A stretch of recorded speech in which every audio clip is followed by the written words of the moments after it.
everybody, the Britical Saiyans here, I'm Jenna. And I'm Matt. And today we have the SR list for Destroyer Kings. Yay! It's good. Before we get into the list though, we have an announcement, and it's not to do with any gay marriage. For anyone making suspicions. Bad timing. We are going to the European Nationals in Manchester this weekend. Yay! So that's going to be fun for us. Yeah. We'll try and vlog as Yeah. much of the event as we can for you. And then obviously if we can't vlog as much as we want to, we'll make notes about matchups and obviously how far we got and all that kind of stuff.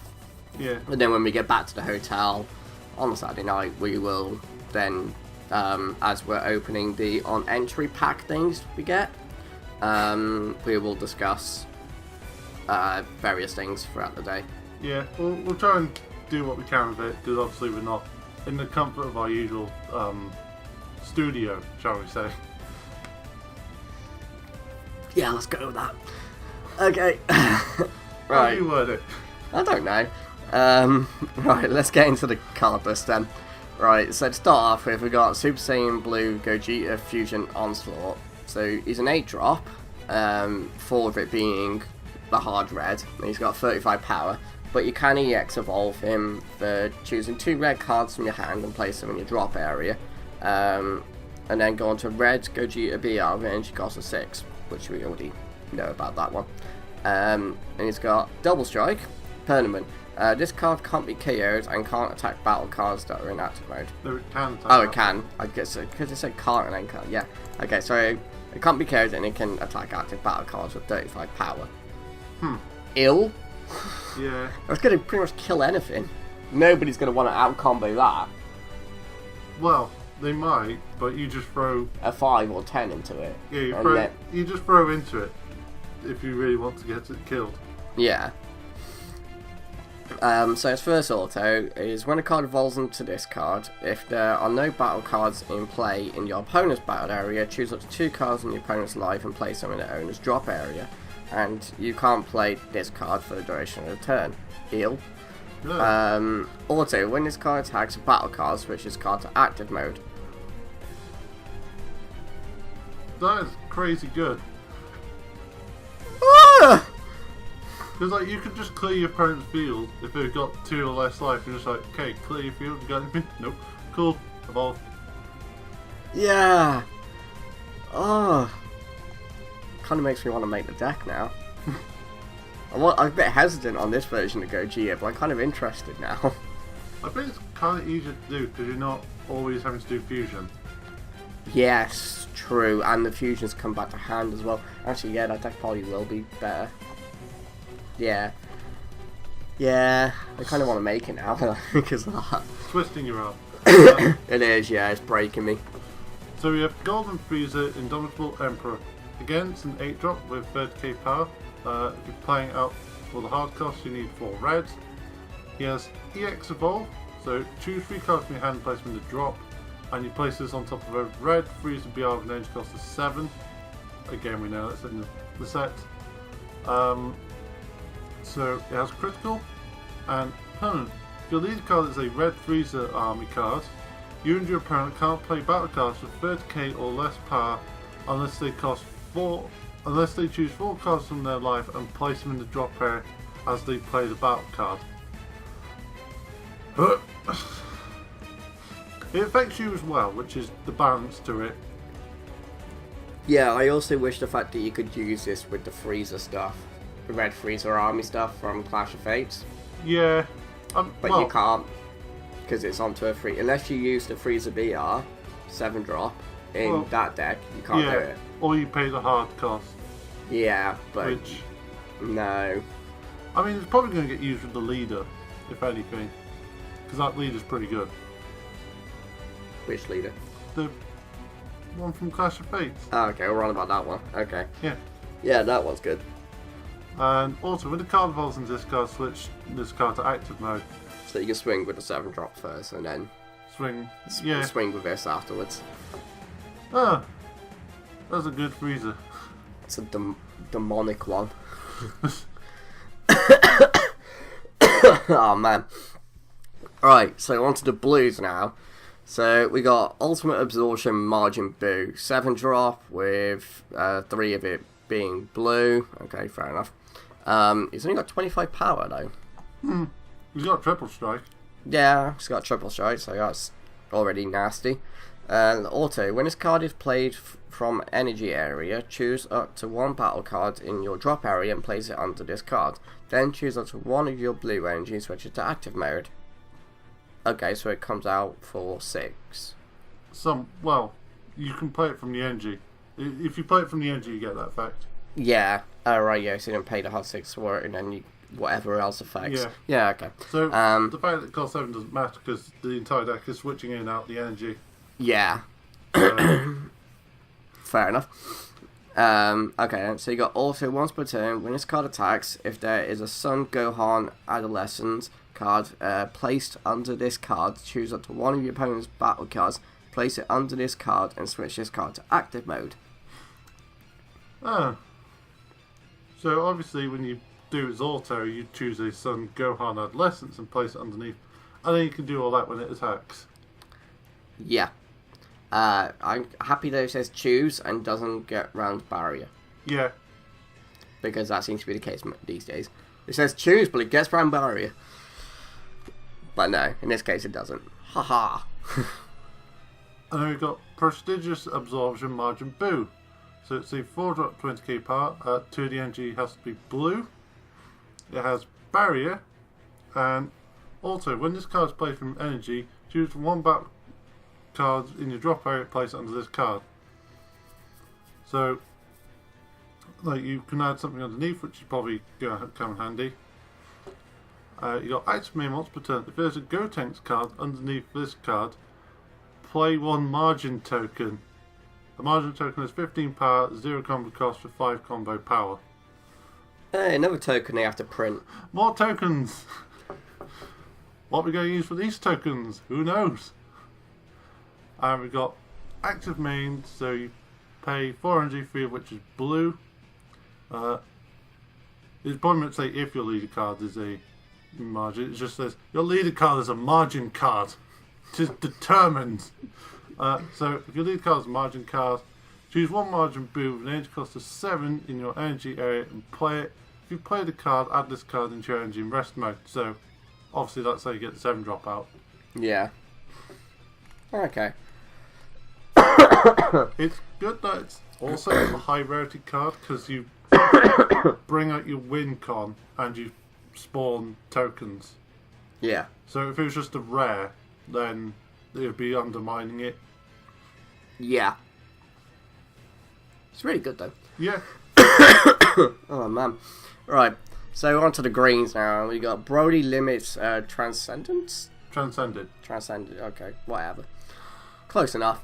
Alright, so it's an 8 drop, 3 of it being green, 35 power, double strike, yay. Permanent, during battles where this card is attacking, your opponent cannot activate counter skills with energy cost 2 or more. Yeah, well, okay, that's perfectly fine, because that only stops Mafuba. Yeah, it doesn't stop a lot, but... So that's fine, I'm happy with that. If it said 2 or less, I'd cry. Yeah. Because I can't really think of anything that costs more than that that's used. Raccoon's eraser gun. Yeah, totally. Alright, so it's got activate battle once per turn. Choose 1 card from your hand and place it in your drop area. Choose up to 1 of your opponent's battle cards, ignoring barrier and KO it. Yeah, there we go. Yeah. Moving on. They revealed the SPR one. Even though they called it an SR. It's clearly the SPR. There's the SR. Wait, go up actually. No, it's a promo one. It's got that. You can see there. PR. At the top, where its name is. Oh. But it's got it listed under an SR. Yeah, because it's a promo. Like, it's still the same kind of rarity and all that. It's just a promotional version. Oh, it's because look at the backing on it. Yeah. It's the second lot of those packs. Event pack 3. Yeah, there you go. Hey. That's why it's a bit confusing. Yeah. Well, they've just added to the set now instead of like announcing the pack and all that. So, but fair enough. Well, maybe they did announce it. I can't remember. So we have Paragus, Rampage, Trigger. Oh, Trigger warning, guys. So it's a 2-drop 5k power. I'm triggered already. Damn it, Paragus! One energy has to be blue. Blue? Green. The other one could be blue if you're going to do that. So it has the auto of when you play this card from your hand, choose up to one Brody control mechanism from your deck and activate it, then shuffle your deck. The hell was the mechanism card again? It's like a little bit of board popping. This Paragus is like the one for the original Brody deck that brought out Brody's Ring though. Because that was also 2-drop that just like you played Brody's Ring. Yeah. So we've stuck with that mechanic again, which is kind of nice because it makes sense. Mm. And you have Active Main. Choose this card and one card in your battle area and place them in their owner's drop area. Choose one of the following effects. So either choose up to one Brody BR with an energy cost of 6 or less from your deck, add to your hand and shuffle the deck. Or choose up to one Brody BR card from your drop area and add it to your hand. Okay. Okay. Well, it's a way to search stuff out the deck. Well, yeah, and also get the consistency. Yeah. Alright, so we got Broly the Supreme Berserker. So this is the old school Broly. So he's a 7-drop with 3 of it being green, and he's got 30k power. But he has got an evolved cost of 5, so 2 of it being green and 3 colours onto a Broly. Okay, so that's cool. He's got critical and barrier. Heal. Right. Oh, wow. Okay, deep breath. Auto, once per turn, burst 5. You can lead a card as Broly, choose one. If your opponent has 3 or less cards in their hand, switch this card to active mode. Well, you're using that Broly, so I'm presuming they're probably going to have very little hand.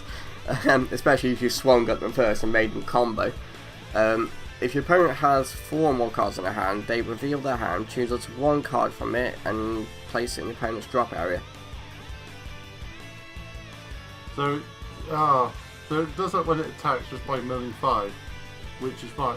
Also, the evolve cost isn't a problem because there's a promo that came out in the Ultimate Box that makes their evolves easier to do. Yeah. So. Oh, that's really good support. Yeah. I wish there was more for him. Because that gets 2. Oh. Well, it's a pre-existing deck, so. Yeah, but it could have had a bit more support. Right. Like the thing is, it doesn't need that much support. It's getting a new card because not only is this the set revealing like the new Broly, it also means people don't just give up on the old deck. They're like, oh yeah, we got something from the new deck. It's just a nice little card to beat your opponent up with. Yeah, I know. So we have Finishing Blow, Son Gohan. Say 5-drop 30k power. A lot of 30k power in this set. 5-drop 30k.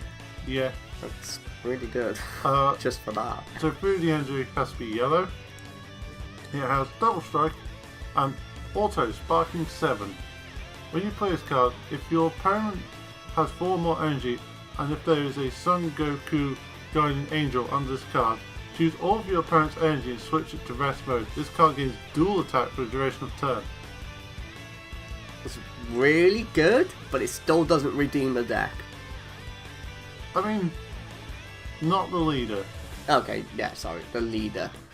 The things are like, so long as things like Guardian Angel and the stuff that brings us out quicker aren't tied to the leader. Well, we already know that, but I can't remember the effect off the top of my head. Yeah, I can't remember either. That's why I'm saying if. Not like, we know this because like it's been a while, we haven't got the memory of the internet. So if it's not affected by the leader, it's good. If it is affected by the leader playing this out quicker, then it's not so good because with it saying Auto Spark 7, you could easily just put it in Shenron deck. Like, Spark 7, okay, I'm Shenron. Yeah. I mean, we could be just underestimating that, but at the same time, I just personally just think it's just no. Yeah. Oh, here's the Bojack. Is this going to redeem the Bojack deck? Alright, so we got Bojack the Plunderer, whatever. He still gets punched in the gut and has a nice hole. Yeah, well, it's pirate terminology. Yeah. So it's an 8-drop, and 4 of it being yellow. Okay. So it's got 25 power. Okay, better have a nice effect then. EX Evolve for 1, 2, 3 yellow, 1 colourless onto Bojack, and then she costs a 3. Oh, okay, yeah, that's fine. Yeah. Okay, that's pretty good because the only Bojack could evolve onto is the pre-drop, so kind of has to. Also, when you play this card, you have 5 or more life. Okay, so you gotta play this out quite quickly then. Choose all your opponent's cards and switch them into rest mode. Ooh. Okay, that's good, because obviously that's the whole running thing for the deck.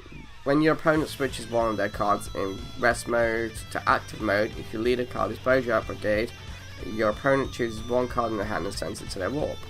That just triggers the moment they start their turn. Can I just point out that it's not once per turn? Yeah. So if you have 3 of these out, yeah, it triggers 3 separate times, just for them activated. No! Oh no! That affects every... Oh no. Oh god. Okay, right, so if I'm reading this correctly and understanding, and not just overthinking this, right, so your opponent's got 4 energy. Yeah. All of that goes to active. Yeah. The 4 times triggers on that 1 auto. So they're saying 4 cards. So if you have more than 1 of these out... Yeah, it goes to like... Well, you got 4, 8, 12, maximum 16 cards. Yeah. Which is good, depending on how they rule it, because they might be like, oh, switching multiple cards up at once counts as like more than 1 card, which means it wouldn't trigger.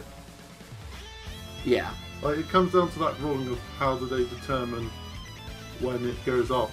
Because if you're standing stuff for the start of your turn, and you're doing it one by one, then technically it should trigger. But if it's like, oh, stand all my energy, then it might not trigger. It'll only trigger it once. Yeah. Which means that they just lose 1 card. Yeah. But still, that is pretty nasty if it goes off multiple times. Because it's not during your turn, it's just if you leave Bojack Brigade. So, like, it can be at the start of their turn, you're like, okay, your turn. Alright, switch all my energy on back cards my lead. It's like, cool. 1, 2, 3, 4, 5, 6. Get rid of 8 cards. Yeah. Because of the way this can come out, if you have multiples out. Yeah. You could just empty their hand from them starting their turn. Has it redeemed itself, do you know? Yeah. Yeah, it has. It's impressed me now. I am amused. Alright, so we've got the rest of the effects. Sorry, so it's got activate main once per turn. Choose 1 Bojack Brigade card in your battle area and place its owner's drop area. Then this card gains dual attack for the duration of the turn. Okay, that's pretty good. It does what it needs to do, killing your own board. Yeah. Oh, we've got onto the black cards now. And we've now got another 1-drop SR. Yep. So we've got Son Goku, the adventure begins. Say 1.5k power. So it has the following. Active main once per turn. Choose 1 4-star Dragon Ball from your deck or drop it out your hand. Then shuffle your deck if you look through it. It just says 1 4-star ball. Yeah. What did I say? You said Dragon Ball. Oh. It's the same difference. Come on, like if you wanted the 4-star, like 4-star counts as Dragon Ball. If you decided to just use 4-star in another deck, you could just play, oh yeah, play this, search it out. And active main once per turn. 2, you pay 2 energy. This card is black. Choose 1 skills battle card and then it costs a 3 or less from your deck or drop area and play it, then shuffle your deck if you look through it. So it's pretty useful. There's a lot of skill cards in that deck. Well, How many skillless are you going to be able to use? yeah, that's the tricky part. Is like a lot of things call out skillless cards. It's like, well, you need that. You need skills cards. You need 4 stars. You need like. How do you balance it? You need the Dragon Balls. You have. By the way, you have like 50 card space to do all this. Oh, wait, no, it's not a leader. It's not a Shenron type leader, is it? Yeah. It is. No, it's not. It's not. Okay, so you don't need to worry about the Dragon Ball. So you've automatically got 7 slots spare. Well, you need the 4-star ball, otherwise the deck doesn't really function. Okay, so you run 4 of them. Yeah, well, Yeah. it just depends, because it counts as Dragon Ball, so you could run 7. No. Because I'm pretty sure the 4-star ball doesn't have that permanent on it. If that 4-star ball doesn't have that permanent on it, then you can't run 7. Yeah, well, again, something we should check. Yeah. Or if you already know off the top of your head, guys, just comment below, make it easier. Alright then, so we've got the last SR, and this is Super Shenron Ultimate Wishmaster. Whoa. So it costs 8, Damn. 35k power. Now, this is it's fair enough giving it big power, but it can't attack, because, like, you know, it can only be played from your hand, and it can't attack. So you cannot will piece it. And you need 8. You have to pay the hard 8. Woo! Yeah. So it's got auto. When you play this card, if your leader card is a black Shenron card and there is a guard card play in your battle area, I'm pretty sure if you got no, wait, does Shenron's count? Does Shenron count? No, Shenron counts as Shenron. Counts as Shenron. You just work it with a guard of some sort. Yeah. Right, so you draw 2 cards and you choose all your opponent's cards in their battle area, ignoring barrier, and place them in their owner's drop area. Your opponent cannot activate skills on cards other than their leader card until the end of their next turn. Whoa! That's kind of crazy. Yeah, it's a giant finger to Senzu Bean. You're just a giant finger. It's like, what's that? You spawned a board? No. All I need is a golden play. Okay, I've got, say, 9 energy when I'm going to do this. I'll pay 1. I'll play out this little 1-drop blocker that's a god. Pay 8. So, North Kai from set 1. Yeah, North Kai from set 1. Just like, bring this out. Okay, pay 8. Destroy your board and draw 2 cards. It's really good, except the cost is crazy. I think that's a good balance to it though. It is, yeah. Because you would just combo that. I was like, oh. World Peace. Yeah. I'm a Shenron, World Peace, I'm gonna play. Because then you don't need to exceed the 8 energy because you don't need to pay, you just play it out. Yeah, that's true. Alright then, guys. So that's it then for the SR. So next up is the SPRs. Yeah. Yeah, and then also the week after is the campaign for red card. Campaign rare card. Rare cards. I just read it as red card. I don't know why. So rare cards, and then it's the secret starting of March. So still got nice things to look forward to. Although the SPRs really doesn't matter too much, but they're gonna look nice. Yeah, as usual, we'll show the prettiness off. I'm just looking forward to the last 2 things really. Yeah. So the rare card, whatever. Whatever. And then the secret as usual. Right, guys. So thank you very much for watching. You know, this one probably went on a little bit longer than some of our other ones, but yeah, honestly, thanks for watching, guys, and we'll see you next time. So, bye-bye. Bye.